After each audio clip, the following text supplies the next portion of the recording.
இயேசு கிறிஸ்துவின் வல்லமையுள்ள நாமத்தினால் உங்கள் யாவருக்கும் ஷலோம். யோசுவாவின் புத்தகம் 24வது அதிகாரம் 31வது வசனம்.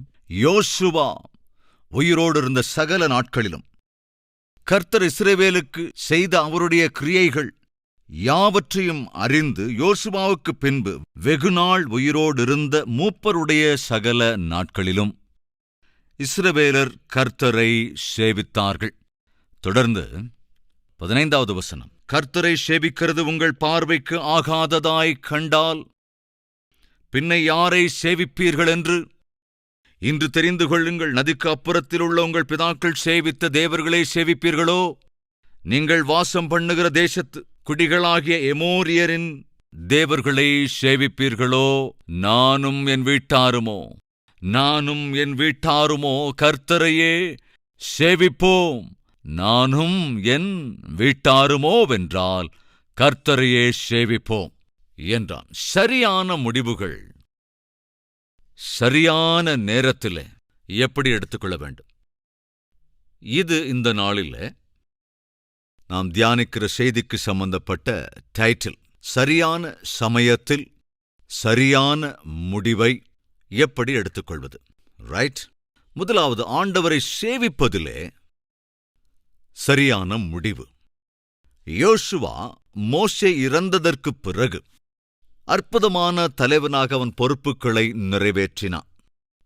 இந்த உலகத்திலே மோசேயைப் போன்ற ஒரு தலைவன் வேறொருவன் இல்லை.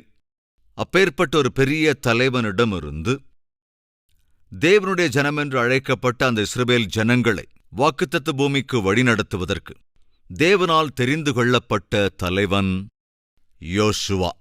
யோசுவாவின் தலைமையின் கீழ் தேவன் இஸ்ரவேல் ஜனங்களை வாக்குத்தத்த பூமிக்கு வழிநடத்தினார்.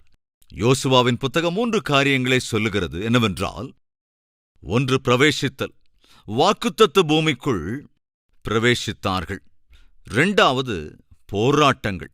இந்த வாக்குத்தத்த பூமிக்குள் ஏற்கனவே இருந்தவர்களான அநேகம் பேரை, அதாவது ராஜாக்களை, ராஜ்யங்களை, இன்னும் ஜனங்களை இந்த வாக்குத்தத்த பூமியிலிருந்து வெளியேற்றுவதற்கு போராட வேண்டியிருந்தது. ஒருவரல்ல, 2 பேரல்ல, 3 பேரல்ல, சுமார் 31 ராஜாக்களை யோசுவா மேற்கொள்ள வேண்டியிருந்தது. போராடினான். பிரவேசித்தார்கள், போராடினார்கள். அதைத் தொடர்ந்து அந்த வாக்குத்தத்த பூமியை பங்கிட்டுக் கொண்டார்கள். 12 கோத்திரங்களுக்கு தேவனுடைய சித்தத்தின் பிரகாரம் வாக்குத்தத்த பூமியை பங்கிட்டுக் கொடுத்தான் யோசுவா. எவைகளை அந்த இஸ்ரவேல் ஜனங்கள் எதிர்பார்த்து வந்தார்களோ, எதை சுதந்திரித்துக் கொள்ள வேண்டும் என்று நினைத்தார்களோ, எதையெல்லாம் சாதிக்க வேண்டும் என்று எண்ணினார்களோ, எந்த இடத்தை சேர வேண்டும் என்று நினைத்தார்களோ, அதை அவர்கள் சாதித்தார்கள், சென்றடைந்து விட்டார்கள். உங்களிடம் ஒரு கேள்வி கேட்க விரும்புகிறேன். ஒரு மனிதன் தேவனை எப்பொழுது சேவிப்பான்? தேவனிடத்தில் எப்பொழுது சேர்ந்து கொள்ளுவான்? தேவனுடைய சகாயத்தை எப்பொழுது பெற்றுக்கொள்வான்? நம்முடைய வாழ்க்கையிலும் எதையோ ஒன்றை சாதிக்க வேண்டும் என்று இருக்கிறது. ஏதோ ஒரு உன்னத நிலையை அடைய வேண்டும் என்று இருக்கிறது. அந்த இடத்திற்கு சேர வேண்டிய முயற்சியில, அந்த ஸ்தானத்தை அடைகிற செயலிலே தனியாளாக என்னால் அந்த இடத்தை அடைய முடியாது. தனியாளாக நான் நினைத்த இடத்தை என்னால் பிடிக்க முடியாது. எனக்கு தேவனுடைய உதவி தேவை, அவருடைய கருணை தேவை, அவருடைய கிருபை தேவை. பரீட்சையிலே ஒரு உன்னதமான மதிப்போடு கூட நான் பாஸ் ஆக வேண்டும் என்று நினைக்கிறேன். எனக்கு ஞானம் போதாது.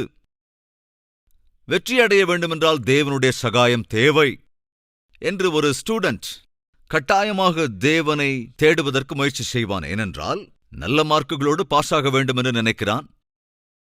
கர்த்தருக்கு பயப்படுதலே ஞானத்தின் ஆரம்பம் என்பதனால் அந்த ஞானத்துக்காக சாதாரணமாக ஆவிக்குரியவர்களாயிருக்கிற ஸ்டூடெண்ட்ஸ் என்ன செய்வார்கள்? தேவனை தேடுவார்கள். வேலைக்காக நீ ட்ரை பண்ணிக்கிட்டு இருக்க, எவ்வளவோ ட்ரை பண்ணினாலும் கூட, நேர்த்தியா எல்லா இன்டர்வியூஸையும் அட்டன் பண்ணா கூட நினைச்ச மாதிரி நினைச்ச வேலை கிடைக்க மாட்டேங்குது. அப்படின்னு என்ன அர்த்தம்? தேவனுடைய உதவி இல்லாமல் என்னால் வேலையை பெற்றுக்கொள்ள முடியாது. எனவே என்ன செய்ய வேண்டும்? தேவனுடைய உதவியை நாட வேண்டும். அவருடைய சகாயத்தோடு இன்டர்வியூவுக்கு போவாய். ஆண்டவரே, உமக்கு சித்தமானால் இந்த வேலை எனக்கு கிடைக்கட்டும்பா. இது என்னுடைய 15வது இன்டர்வியூ, அல்லது இது எனக்கு 20வது இன்டர்வியூ, அல்லது எனக்கு இது 30வது இன்டர்வியூ. கடந்த காலத்தில் எத்தனையோ முயற்சி செய்தேன், என்னால் முடியவே இல்லை. ஆனால் இப்பொழுது உம்மோடு கூட முயற்சி செய்கிறேன். உம்முடைய உதவியோடு, உம்முடைய கிருபையோடு இந்த இன்டர்வியூல நான் பங்கு கொள்ள போறேன். எனக்கு வெற்றியை கொடுங்க ஆண்டவரே என்று ஜெபித்தாய். தேவன் உனக்கு துணையாக வந்து அந்த இன்டர்வியூல வெற்றியை தந்தார். நல்ல வேலையை கொடுத்து விட்டார். ஒருவேளை அதுக்கு முன்னால் ஏதாவது முடிவெடுத்திருக்கியோ என்னவோ. ஆண்டவரே, எனக்கு ஒரு நல்ல வேலையை கொடுங்க, கொடுத்தா நான் இதை செய்யறேன் ஆண்டவரே. எனக்கு இந்த வேலை கிடைச்சிட்டா முதல் சம்பளத்தை நான் உமக்கு காணிக்கையா தர்றேன் ஆண்டவரே. அல்லது உண்மையாக தசம பாகத்தை நான் உமக்கு வார்த்தையின் அடிப்படையில் தந்து விடுவேன். இப்படி சில உடன்படிக்கைகளை நாம பொதுவா செய்வோம். அப்படி நீ செய்த அந்த விண்ணப்பத்தை, அந்த உடன்படிக்கை தேவன் கேட்டு தேவன் உனக்கு ஒரு நல்ல வேலையை கொடுத்திருக்கலாம். அதே போல விவாக விஷயத்துல, திருமண சம்பந்தத்தின் விஷயத்துல நீ செய்த விண்ணப்பத்துக்கு செவிசாய்த்து கனமாய் திருமணம் நடக்கும்படி செய்திருக்கலாம். அப்படியே கர்ப்ப பலன் விஷயத்துல, அதே போல வியாபார விஷயங்களில் உனக்கென்று ஒரு ஆசை இருக்கிறது, ஒரு நல்ல இடத்தை, ஸ்தானத்தை அடைய வேண்டும் என்று. அந்த முயற்சியிலே தேவனிடத்தில் விண்ணப்பம் பண்ணினாய். தேவன் அதற்கு செவிசாய்த்தார். இப்பொழுது என் கேள்வி, சகஜமா சாதாரணமா நாம எதையாவது சாதிக்க வேண்டும் என்று நினைத்தால் அதற்காக எடுத்துக்கொள்கிற முயற்சியிலே தேவனுடைய உதவியை நாம் தேடுவோம். ஆனால் எப்பொழுது நாம் சேர எண்ணிய இடத்தை சேர்ந்து விடுகிறோமோ, நினைத்ததை சாதித்து விடுகிறோமோ, வெற்றியை பெற்று விடுகிறோமோ, அப்படி வெற்றியை பெற்றுக்கொள்ளுகிற சில நாட்களிலேயே நமக்குள் நம்மை அறியாமலேயே எது ஆரம்பிக்கணும் யோசிச்சு பாருங்க. தேவன் மீதான பக்தி அப்படியே பெருகும்னு நினைக்கிறீங்களா? அல்லது தேவனிடத்தில் இன்னும் அதிகமான பயமும், தேவன் மீது இன்னும் அதிக அன்பும், தேவனுடைய சன்னதியின் மீது இன்னும் அதிக பற்றும், தேவ வார்த்தைகளின் மீது இன்னும் அதிக அக்கறையும், ஆவிக்குரிய காரியங்களின் மீது இன்னும் அதிக பொறுப்பும் நமக்குள் பெருகும் அப்படிங்கிறீங்களா? இல்ல குறைன்னு சொல்றீங்களா? சாதாரணமா என்ன நடக்கும்? என்ன சொல்லுங்க? அது பெருகும் அப்படின்னு சொல்றவங்க கை உயர்த்துங்க பார்க்கலாம். எல்லாருக்கும் புரியுதுல்ல? நீ மீதி விஷயத்த சொல்லணும்னு அவசியம் இருக்கா என்ன? என்னை பார்த்தா 10 பேருக்கு மேல கை உயர்த்தல. அப்படின்னு என்ன அர்த்தம்? நாம் தேவனிடத்திலே வந்து நமக்கு இருந்த கஷ்டத்தை சொல்லுகிறோம், நமக்குள்ள பாடுகளை சொல்லுகிறோம், நம்முடைய பயத்தை சொல்லுகிறோம், பெற்ற தோல்விகளை குறித்தெல்லாம் சொல்லுகிறோம். தேவனுடைய உதவி இல்லாமல், அவருடைய சகாயம் இல்லாமல் வெற்றியை பெறவே முடியாது என்கின்ற திட்டவட்டமான முடிவுக்கு வந்து தேவனுடைய உதவியை நாடுகிறாய். உன்னுடைய ஜெபத்தை கேட்டு உன்னுடைய ஆவிக்குரிய நடத்தையை கண்டு தேவன் மனதுருகி உனக்கு வெற்றியை கொடுத்தால், அந்த வெற்றியை அடைந்ததற்கு பிறகு, நீ கொஞ்சம் ஸ்டடி ஆனதுக்கு பிறகு சாதாரணமா என்ன நடக்கும்? வேதாகமத்தில் நாம் பார்க்கலாம். 2 நாளாகமங்களின் புஸ்தகம் 26வது அதிகாரம் 15-16 வசனங்கள் கவனிங்க. கோபுரங்கள் மேலும் அலங்கக்கோடிகள் மேலும் நின்று அம்புகளையும் பெரிய கற்களையும் பிரயோகிக்கிறதற்கு நிபுணரான தொழிலாளிகள் கற்பித்த யந்திரங்களையும் அவன் எருசலேமில் உண்டாக்கினான். அப்படியே அவன் கீர்த்தி வெகு தூரம் பரம்பிற்று அவன் பலப்படும் மட்டும். இப்ப கொஞ்சம் எல்லாரும் சத்தமா வாசிக்கலாம். அவன் பலப்படும் மட்டும் ஆச்சரியமாய் அவனுக்கு அனுகூலம் உண்டாயிற்று. அதனால அவனுடைய கீர்த்தி வெகு தூரம் என்னாச்சுங்க? பரம்பிற்று.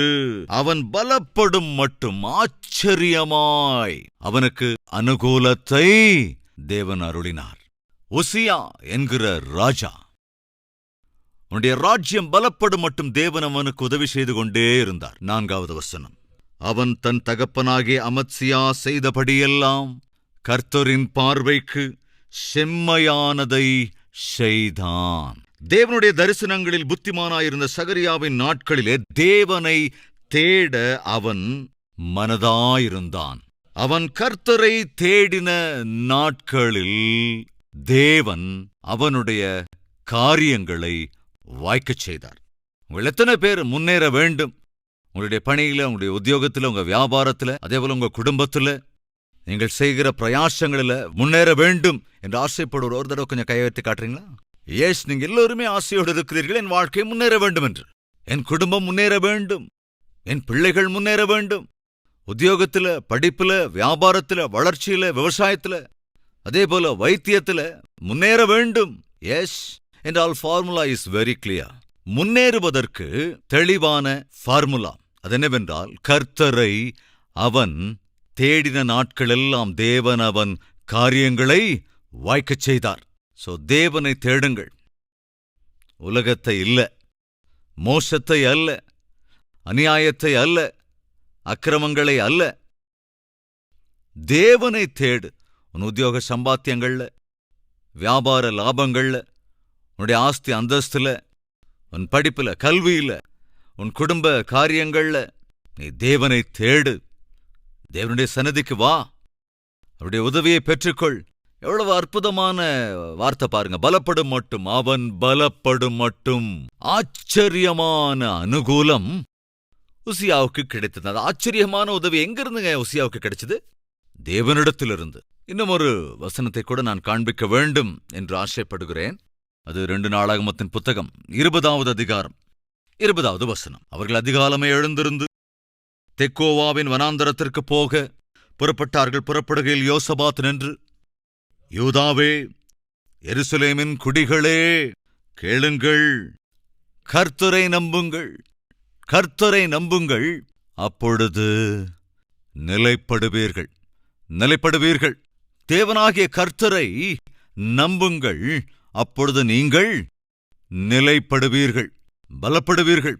என்ன புரியுதுன்னா, நம்முடைய வாழ்க்கை திடப்படுத்தப்பட வேண்டுமென்றால் கர்த்தரை தேட வேண்டும். அதேபோல யோசபாத்து சொல்லுகிறான், கர்த்தரை நம்புங்கள், அப்பொழுது நீங்கள் ஸ்திரப்படுத்தப்படுவீர்கள். ரைட்?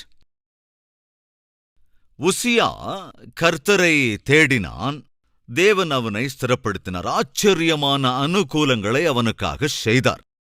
சோ என்ன நடந்தது? மறுபடியும் அங்கே போயிடலாம் வாங்க. ஏற்கனவே வாசித்தோம் அல்லவா? 26வது அதிகாரம்.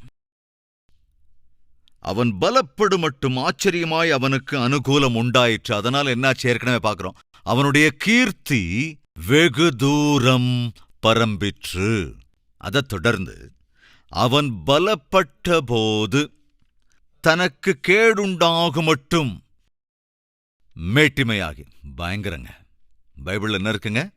அவன் பலப்பட்ட பிறகு அவனுடைய சிங்காசனம் ஸ்திரப்பட்டு விட்டது, அவனுடைய ஆட்சி ஸ்திரப்பட்டது, அவனுடைய ஜனங்களும் கூட ஸ்திரப்பட்டார்கள். அப்படியெல்லாம் ஸ்திரப்பட்டு பலப்பட்ட பிறகு என்ன நடக்குதுன்னா, அவனுக்குள்ள கொஞ்சம் மேட்டிமை வந்துருது. தேவனை விட்டு விலக ஆரம்பிக்கிறான். இன்னைக்கு நம்ம மத்தியில் யாரும் இருக்கீங்களா?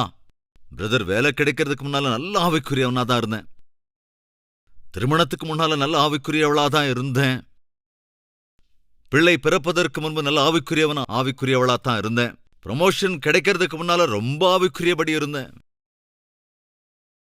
கடன் தீர்றதுக்கு முன்னால ஆவிக்குரிய வாழ்க்கையில நல்லாவே இருந்தேன். இப்போ என்னுடைய வாழ்க்கை அப்படியே புரண்டு விட்டது. நஷ்டத்திலிருந்த வியாபாரம் எனக்கு லாபமாக ஆரம்பித்தது. நஷ்டத்திலிருந்த போதோ அற்புதமான ஆவிக்குரிய நிலையில இருந்தேன். ஆனால் எப்பொழுது லாபத்தை பார்க்க ஆரம்பித்தேனோ, எப்பொழுது ஒரு நல்ல வீடை வாங்கினேனோ, எப்பொழுது நான் கொஞ்சம் ஸ்திரப்படுத்தப்பட்டேனோ, என அறியாமலேயே நான் தேவனை விட்டு விலகிப் போய்விட்டேன். ஜெபிக்க முடிவதில்லை, முழங்கால் படியிடக்கூட முடிவது இல்லை, பைபிளை திறக்கவே முடிவதில்லை, ஆலயத்துக்கு வருவதே ஒரு பெரிய சவாலாக இருக்கிறது. வந்தாலும் கூட உட்கார முடிவதில்லை, உடனே எழுந்து போக வேண்டும் என்று தோன்றுகிறது. அல்லது ஏதோ 1 வாரம் 2 வாரம் மாத்திரமே வர முடியுது. ஆனால் அப்படி அல்ல. முந்தைய ஒவ்வொரு ஞாயிற்றுக்கிழமையும் வந்துடுவேன், சரியான சமயத்துக்கு வந்துடுவேன். ஆனால் எப்பொழுது கொஞ்சம் ஸ்திரப்பட்டேனோ, நடந்து வர்ற காலங்கள முன்னால வந்து உட்கார்ந்துக்குவேன். பைக்ல வந்துட்டு போயிட்டு இருந்தப்ப கூட ஒழுங்கா வந்து உட்கார்ந்துருப்பேன். ஆனால் தேவன் எனக்கு ஒரு காரை கொடுத்தார். தேவன் கார் கொடுத்த உடனே இப்ப கொஞ்சம் எனக்கு கஷ்டமா இருக்கு. ஏன்னா கார் பார்க்கிங் கஷ்டம். அதாவது பார்க்கிங்குக்கு போய் கார் அங்க பார்க் பண்ணிட்டு அங்கிருந்து இங்க நடந்து வர்றது கொஞ்சம் கஷ்டமா தோணுது. அப்படின்னா பழைய மாதிரி நடந்து வா. தேவன் உனக்கு காரை கொடுக்கிறார். அந்த காரில் வருவது உனக்கு கஷ்டமாக இருந்தால் ஆலயத்துக்கு நடந்து வா. சோ என்னுடைய கேள்வி, இன்று ஸ்திரப்படுத்தப்பட்ட பிறகு எத்தனை பேர் தேவனை விட்டு விலகி போயிருக்கீங்க? ஆசீர்வதிக்கப்பட்டதற்கு பிறகு எத்தனை பேர் தேவனை விட்டு விலகி போயிருக்கிறீர்கள்? அது நல்லது இல்லவே இல்லைங்க. உசியா பலப்பட்ட போது அவன் மனதிலே மேட்டிமைக்கு இடம் கொடுத்து தேவனை விட்டு தூரமாகிவிட்டான். எதை பெற்றுக்கொண்டான்? இவ்வளவு அற்புதமாக இருந்த ஒருவன் கர்த்தரை தேடிய நாட்கள் எல்லாமே கூட அவன் விருத்தி அடைந்து கொண்டே இருந்தான். அவன் கர்த்தரை தேடின நாட்கள் எல்லாம், ஒரு அற்புதமான வார்த்தை என்னவாங்க, ஆச்சரியமாய் அவனுக்கு அனுகூலம் உண்டாயிற்று. அதனால ஈஸியா புகழும் வந்தது. அவன் என்றால் சுற்றி இருக்கிற தேசத்தாருக்கு ஒரு பயம் வந்தது. அந்த பயம் ஏன் வந்தது? எப்படி அந்த புகழ் வந்தது? கர்த்தர் செய்த அனுகூலத்தினால்தான். அன்பு சகோதரனே, சகோதரியே, வேலையில உனக்கு ஒரு நல்ல பேர் கிடைச்சிருக்கா? விவசாயத்திலோ அல்லது வியாபாரத்திலோ நல்ல லாபம் வந்திருக்கிறதா? உனக்கு ப்ரமோஷன் வந்திருக்கிறதா? இதெல்லாம் எங்கிருந்து வருது? என்னுடைய உழைப்புங்க, என்னோட உழைப்பு. நீ உழைக்கிறதுக்கு ஆரோக்கியத்தை கொடுத்தது யாரு? அது ஏன் ஆரோக்கியம்? உன்னுடைய ஆரோக்கியமா? எங்கிருந்து வாங்கிட்டு வந்த? எங்கிருந்து உனக்கு இந்த ஆரோக்கியம் கிடைச்சது? எவ்வளவோ சுகமாயிருக்கிற எத்தனையோ பேர், ஆரோக்கியத்தோடு இருக்கிறவர்கள் ராத்திரி போய் நீட்டா படுக்கிறாங்க, தூங்குறாங்க, காலையில் எழறது இல்லைங்க. அந்த டாக்டர், ஆக்சுவலா அவர் ஒரு பெரிய ஃபேமஸ் டாக்டர், ஒரு பெரிய ஹாஸ்பிட்டல்ல பெரிய வைத்தியம் பண்ணுகிற ஒரு ஃபேமஸ் டாக்டர் அவர்.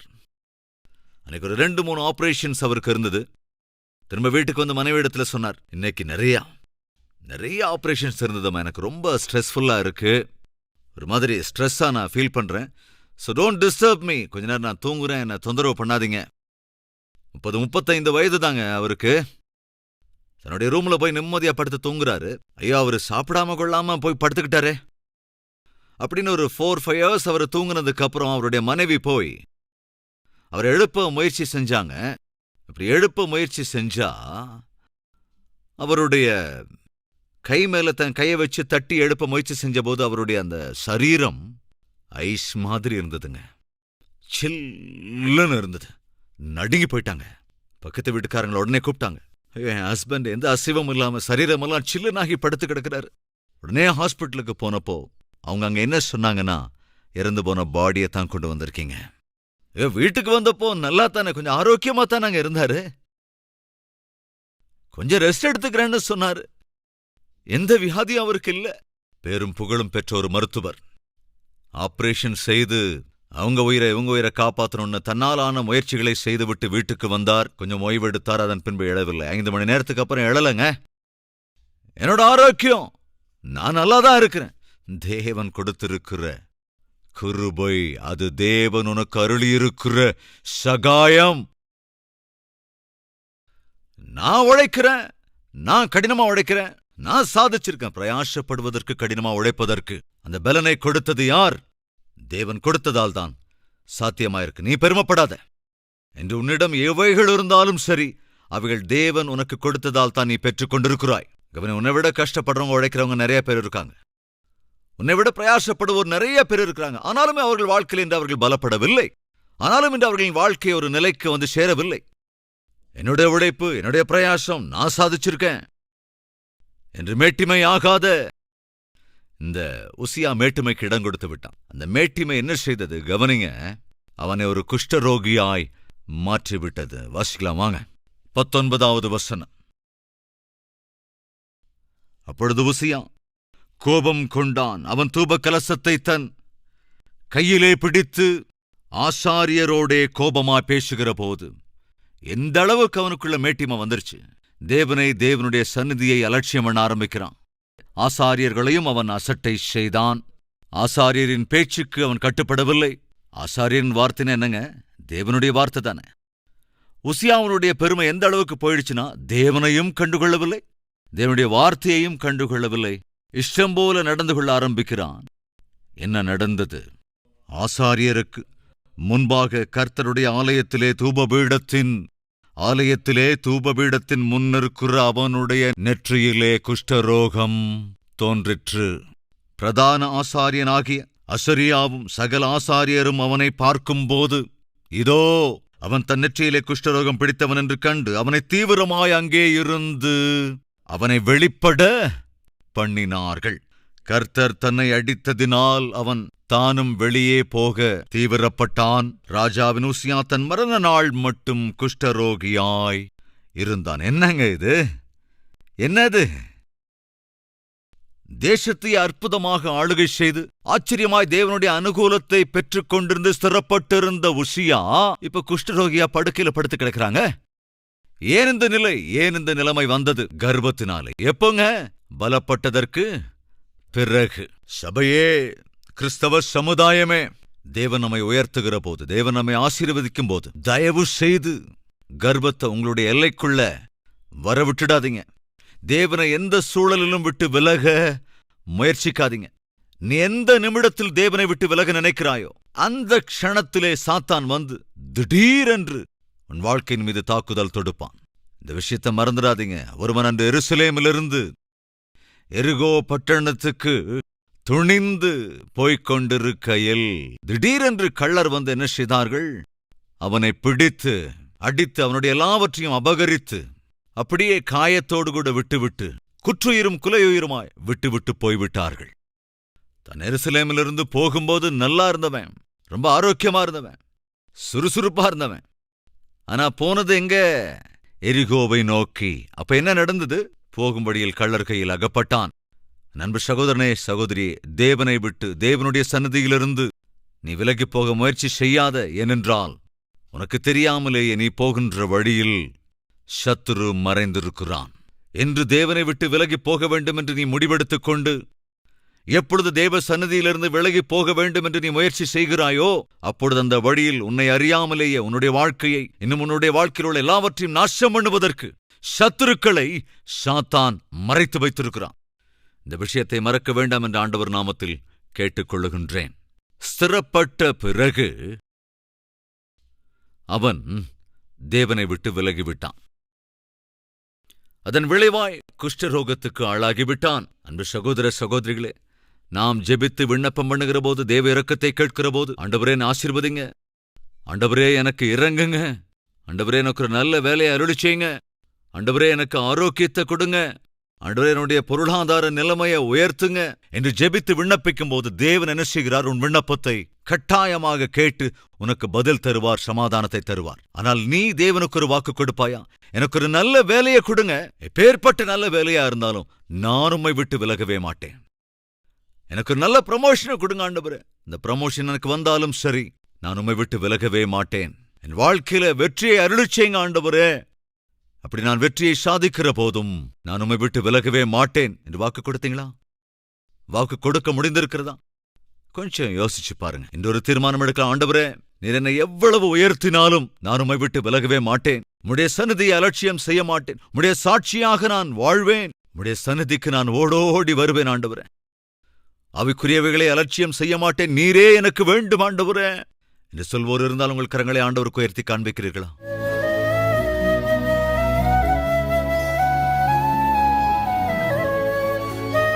மகா பரிசுத்தமும் அன்பும் நிறைந்த பிதாவே, தெளிவாய் திட்டவட்டமாய் இன்றும் எங்களோடு பேசியதற்காக நன்றி ராஜா. ஆண்டவரே, ஏற்ற சமயத்துல ஏற்ற முடிவை எப்படி எடுக்க வேண்டும் என்பதற்கான முதல் பாடம். ஆண்டவரை சேவிப்பதிலே சரியான ஒரு முடிவை அன்று யோசுவா எடுத்தான். தன்னை சுற்றி இருக்கிற சமுதாயத்துக்கு ஒரு மாடலாக வாழ்ந்தான். தன்னை சுற்றி இருந்தவர்களுக்குள்ள ஒரு தாக்கத்தை உண்டாக்கினான். அதேபோல் ஆண்டவரை நாங்களும் கூட சரியான சமயத்துல சரியான முடிவை எடுத்து, இதோ இப்பொழுதும் யாரெல்லாம் நாங்கள் ஆண்டவரையே சேவிப்போம், ஆண்டவரின் பிள்ளையாய்த்தான் வாழ்வோம், ஆண்டவரைத்தான் மகிமைப்படுத்துவோம், அவர் எங்களை ஆசீர்வதிக்கிற பொழுது நாங்கள் நன்றி உணர்வோடு கூட வாழ்வோம் என்று தீர்மானம் எடுக்கிற ஒவ்வொருவரையும் ஆண்டவரை நீர் ஆசீர்வதித்து, இது முதற்கொண்டு அப்பா கை உயர்த்தி இருக்கிற ஒவ்வொருவரின் கரத்தையும் நீர் பிடித்து உம்முடைய ராஜ்யத்திற்கு சேருகிற வரைக்கும் அந்த கரத்தை விட்டு விடாமல் வழிநடத்த வேண்டும் என்றும், உம்முடைய சாட்சிகளாய் ஆசீர்வதிக்க வேண்டும் என்றும், உம்முடைய சந்ததியாய் உம்முடைய பிள்ளைகளாய் உயர்த்த வேண்டும் என்றும் இயேசுவின் நாமத்தில் வேண்டிக் கொள்கிறோம் பிதாவே. ஆமென்.